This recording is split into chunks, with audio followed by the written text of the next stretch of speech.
से फिर से राउल्स लॉ के अनुप्रयोग पर सेकेंड वीडियो लेकर आए हैं, जिसमें हम लोग कुछ एनसीईआरटी के और प्रॉब्लम, कंपटीशन में पूछे गए कुछ प्रॉब्लम, जेईई मेंस के कुछ क्वेश्चन आज यहाँ पे देखेंगे। इसे क्वेश्चन आपको दिया हुआ है यहाँ पे एनसीईआरटी का, करा बेंजीन और टालवीन एक आदर्श विलयन बनाते हैं। बेटा उसमें कहा शुद्ध बेंजीन और टालवीन का वाष्प दाब 50.71 mm 32.06 mm है, और यदि 80 ग्राम बेंजीन को 100 ग्राम टालवीन में मिलाया गया तो बेंजीन का वाष्प अवस्था में मोल प्रभाव। तो यहां मैंने बार बार बताया आपको कि पहले जो दिया आपको लिख देते हैं। तो पी नॉट जो शुद्ध अवस्था में देखिए बेंजीन का जो वाष्प दाब है बेटा 50.71 mm है, और पी नॉट ऑफ टालवीन का जो शुद्ध अवस्था में वाष्प दाब बेटा कितना है 32.06 mm है। क्लियर है। उसके बाद देखिए क्या दिया, 80 ग्राम बेंजीन की मात्रा बेटा कितना दिया है 80 ग्राम ना। तो बेंजीन का अणुभार कितना होगा, मैंने कहा हमेशा मोल पहले निकाल लीजिए क्योंकि ये इसमें जरूरी है। बेंजीन का अणुभार कितना होगा 12×72 बेंजीन का भार C6H6 होता है। तो बेंजीन का मोल, तो यन बेंजीन कितना हो जाएगा, यन ऑफ बेंजीन का मोल बेटा बताइए, भार कितना है 80/78। तो जब भाग दे दीजिए कितना आएगा 0.025 आएगा। इसी प्रकार देखो टालवीन की मात्रा आपको दे दिया है, कितना है देखिए 100 ग्राम है। टालवीन का अणुभार देखिए, टालवीन का फार्मूला को पता होना चाहिए, टालवीन का फार्मूला C6H5CH3, ठीक है। का अणुभार देखो तो 12×72 12 से 84 ये हो गया, ठीक है। और ये 5×3=8 84 92। तो ये बेटा C7 12 से 84 और 5×3=8 हाइड्रोजन 84 92 हो गया। तो टालवीन का मोल कितना हो जाएगा बेटा 100/92। तो ये भी 1 दशमलव कुछ आएगा 1.087। देखिए दोनों का मोल प्रभाव निकल गया, मोल निकला सारी, तो मोल प्रभाव निकालना पड़ेगा हमको। चलिए बेंजीन का मोल प्रभाव निकाल लेते हैं।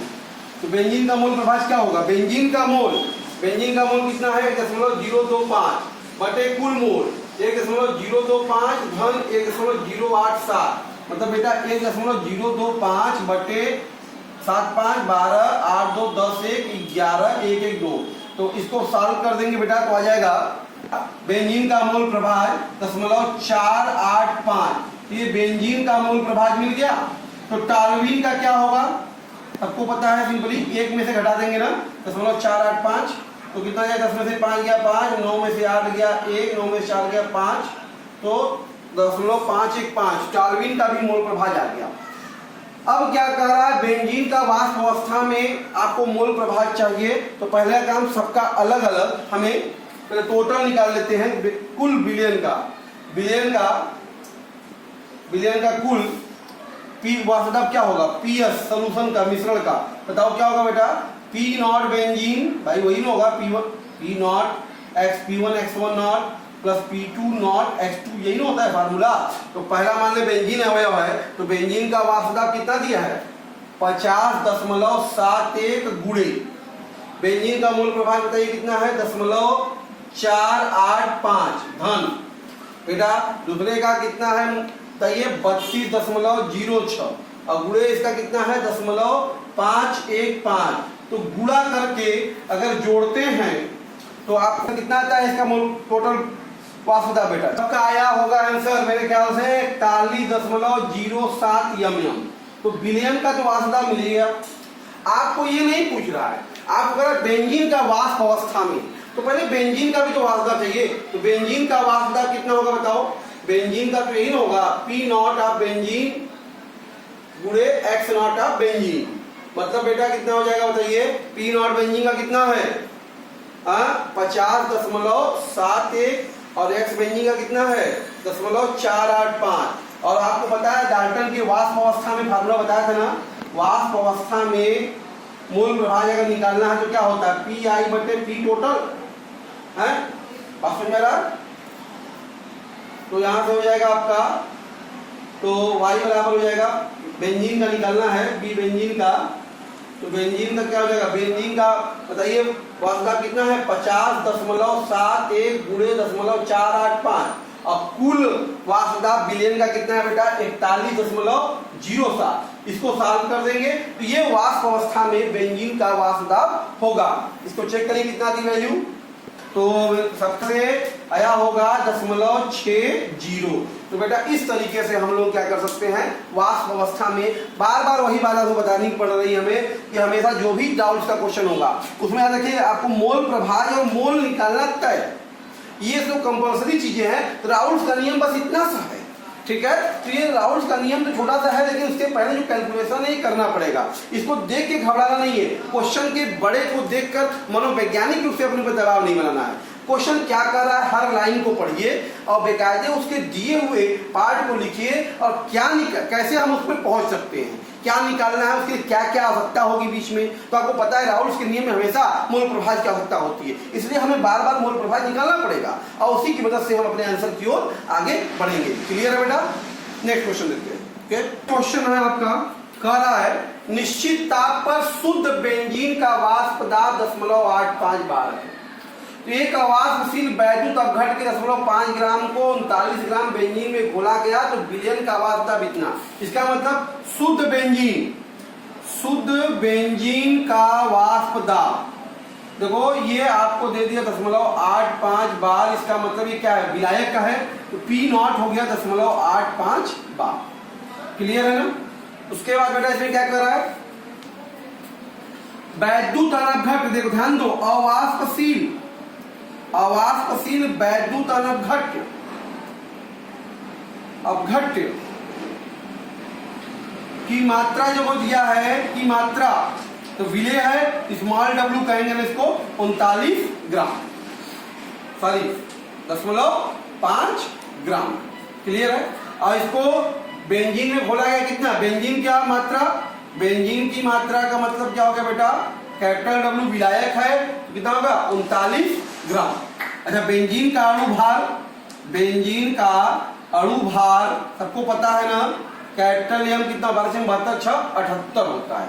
क्लियर, बात समझ में आ रहा है। तो इसका अणु भार आपको निकालना है और बिलियन का वाष्प दाब, देखो बिलियन का वाष्प दाब दे दिया है, वाष्प दाब मतलब पीएस जो है आपका बेटा कितना दिया है 0.845 बार। क्लियर, ये दे दिया है। तो स्मॉल m निकालना है अणु भार। तो राउल के नियम हम जानते हैं बेटा, P0 माइनस PS बटे P0 बराबर स्मॉल n बटे n प्लस कैपिटल N। तो ये होता है, लेकिन याद रखिएगा हमेशा इस बात को याद रखिएगा, नोट्स या इससे भी लगाएंगे तो भी आंसर आएगा, लेकिन ट्रिक के रूप में आप याद रखिएगा अवाष्पशील वैद्युत अनवघट्य के लिए हमेशा देखिएगा ये फार्मूला हो जाता है T0 माइनस PS बटा PS बराबर n प्लस कैपिटल N। ये हो जाता है तनु के लिए। अगर बिलियन तनु होगा, तनु के लिए यही होगा P0 माइनस PS बटे P0 बराबर n बटे n। तनु विलयन के लिए तो ये होता है, लेकिन अनवघट्य अवाष्पशील है तो फार्मूला P0 माइनस PS बटा PS हो जाएगा बराबर n/n होगा। इस बात को दिमाग में बैठाइएगा, कंपटीशन में बहुत मदद देगा आपको। तो P0 की वैल्यू देखो कितना दिया हुआ है।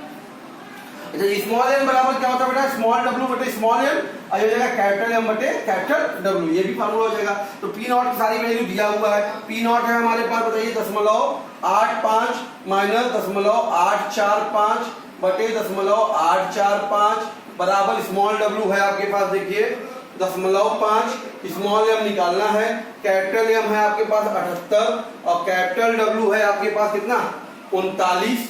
क्लियर है। ये घटाएंगे अगर इसमें से कितना जाएगा 0.005 आ जाएगा, ये 10 में से 5 गया 5, 0.005 बटे 0.845 बराबर 0.5 बटे m 39 गुना के 78। देखो दोनों 18 23 दो बार में कट गया, इसका मतलब ये हो गया 0.005 बटे इसको दशमलव कट जाएगा 5 बटे 845 बराबर 1 बटा m।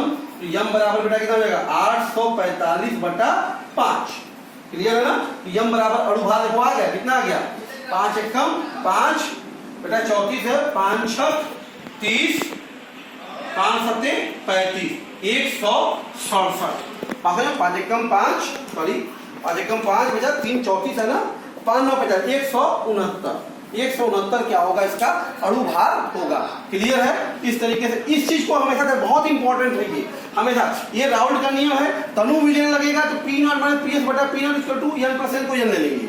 लेकिन आवासशील बल जब घटे है तो फार्मूला तो यही है, बात में इससे लगाएंगे तो लगेगा, लेकिन बड़ा लंबा कैलकुलेशन है। इसको इजी जब किया गया तो ट्रिक के रूप में हमें प्राप्त होता है, ये रिजल्ट वही देता है आवासशील के लिए P नॉट माइनस PS बटा PS बराबर n बाई n। ये फार्मूला आप हमेशा लगाया करेंगे, किसके लिए, जब आवासशील अनअपघट्य होगा, आवासशील ठोस होगा तब, अन्यथा तो आपका राउल्ट लॉ ये है। क्लियर है बेटा। कह रहा है 298 केल्विन पर जल का वाष्प दाब, मतलब विलायक का वाष्प दाब बेटा कितना दे दिया है, 23.8 mm। ये विलायक जल है, क्या है ये जल। 50 ग्राम यूरिया विलय हो गया। यूरिया की मात्रा कितना है, 50 ग्राम है। तो यूरिया का अणु भार पहले जानिए, NH2CO NH2 कितना होगा बताइए। 14 गुना का 28, 28 12 7, 14 गुना के 28, 28 क्या क्या है बेटा 60 आएगा मेरे ख्याल से। 14 गुना के 28 ये है और 4 4 4 ये है और 12 ये है ना, 4 2 6। ठीक है। तो यूरिया का मोल निकाल लीजिए, क्योंकि मोल चाहिए ही आपको, या मोल की जरूरत नहीं पड़ेगी। तो यूरिया विलय है तो स्मॉल w हो गया, ये बेटा अणु भार है तो स्मॉल m हो जाएगा। क्लियर है। और उसके बाद देखिए कितने जल में घोला गया, जल की मात्रा कितनी है बेटा आपके पास, 850 ग्राम है। तो ये कैपिटल W होगा ना, विलायक है। और जल का अणु भार कितना होगा बताइए, जल का अणु भार 18 होगा, तो ये कैपिटल M हो जाएगा। तो विलयन में वाष्प दाब बताना है, PS फाइंड करना है। क्लियर है। ठीक है। दूसरी बात अब आप जानिए कि हमारा यूरिया कैसा है। यूरिया क्या होता है भाई, ये वाष्पशील ठोस होता है। क्या होता है, वाष्पशील ठोस होता है, जिसके लिए राउंड का नियम क्या होगा, ये होगा P नॉट माइनस PS बटा P नॉट बराबर यही n बटा कैपिटल N, तनु विलयनों के लिए। किसके लिए, तनु के लिए। क्लियर है ना, नहीं तो n पाई हो जाएगा। तो ये इस तरह से हम बात करेंगे। तो P नॉट माइनस PS बटे P नॉट बराबर स्मॉल w बटे स्मॉल m और कैपिटल M बटे कैपिटल W, ये हो जाएगा। तो वैल्यू खाली रख देते हैं बेटा। तो P नॉट की वैल्यू हमारे पास देखिए दिया हुआ है कितना, 23.8 माइनस PS और बटा बेटा ये हो गया 23.8 बराबर स्मॉल w बताइए कितना है आपके पास, जरा तो स्मॉल w है 50, ये कितना है 60, कैपिटल M कितना है 18, कैपिटल W बताइए कितना है 850। इसको साल अगर कर देते हैं हम लोग अगर नियरली, तो PS बराबर आप देख लेंगे कैलकुलेट करके, या लाइन देख लेते हैं आप, 23.8 माइनस PS बटे 23.8 बराबर 5 बटे 6, ये 0 0 करें 36 के 18 हो गया। ठीक है। और 5 से तो ये निश्चित तौर पे कट जाएगा, 5 एकम 5, 5 सत्ते 35 और 0, देखिए 0 0 का 36 का 18 हो गया, 5 एकम 5, 5 70, 3 बटा 170 हो जाएगा। क्लियर है। तो इस तरीके से हम बात करेंगे। तो यहाँ से देखेंगे कि 170 गुणे 23.8 माइनस PS बराबर 3 गुणे 23.8। इसको सॉल्व अगर करते हैं तो PS का मान देखिए कितना था आपका, 23.39 mm। सबका क्या होगा, इस तरह से ये विलयन का वाष्प दाब निकल गया। क्लियर है। आपको आपेक्षिक वाष्प दाब अनुमान भी पूछ रहा है, सबको पता है ना फार्मूला, आपेक्षिक वाष्प दाब अनुमान क्या होता है बताइए भाई, यही तो P नॉट माइनस PS बटा P not, that is P not है आपके पास 23.8 माइनस 23.39 बटा बेटा 23.8। जरा सॉल्व कर दीजिए, देखिए कितना है सबका वैल्यू 0.017। क्लियर है बच्चा। इस तरीके से हम राउल्ट के नियम से ये कैलकुलेट कर सकते हैं। बेटा क्या करा है क्वेश्चन, ध्यान दीजिए। करा आवासशील विलय के 2% जलीय विलयन का विलायक के समान क्वथनांक पर 1.004 बार दाब आरोपित करता है। मतलब विलयन का जो दाब है बेटा PS जो है 1.004 बार। ठीक है। अच्छा, तो विलायक का आपको पता है ना, क्वथनांक पर जो वाष्प दाब होता है वाष्प दाब जल का किसके बराबर होता है भाई? एक वायुमंडल के बराबर होता है ना, एक वायुमंडल। मतलब P नॉट कितना हो गया? 1.013 बार। तो P नॉट ये होता है, एक वायुमंडल 1.013 होता है। क्लियर है? तो ये P नॉट हो गया, ये PS हो गया। 2%, ध्यान दो, 2% अवाष्पशील विलेय है। इसका मतलब ये हो गया विलेय की मात्रा स्मॉल w कितना होगी? 2 ग्राम। तो विलायक की मात्रा कितना होगा? विलायक की मात्रा कितना होगा बताइए? कैपिटल W 98 ग्राम। क्लियर है? तो कैपिटल M अणुभार क्या होगा विलायक का? 18। इसका अणुभार आपको क्या करना है? ज्ञात करना है। तो आपको पता है ना राउल्ट के नियम से, सिंपली राउल्ट के नियम से ये कैसा ठोस है बताइए? अवाष्पशील है ना, अवाष्पशील है। तो हम फार्मूला कौन सा लगाएंगे बेटा? P नॉट माइनस PS बटा PS बराबर स्मॉल n बटे कैपिटल N, मतलब स्मॉल w बटे स्मॉल m अब कैपिटल M बटे कैपिटल W। ये फार्मूला लगाएंगे, याद रखिएगा, ठीक है? अवाष्पशील है इसलिए। तो P नॉट का मान हमारे पास कितना बताइए? 1.013 माइनस 1.004 और बटा 1.004 बराबर स्मॉल w कितना है बेटा? 2। स्मॉल m निकालना है, कैपिटल M बताइए कितना है? 18। अब कैपिटल W कितना है? 98। तो बेटा ये कितना जाएगा बताइए? तो 13 में से 4 गया 9.009 बटे 1.004 बराबर ये बेटा जो हो जाएगा ये 49। ठीक है? तो ये हो जाएगा 18 बटे 49 यम। क्लियर है?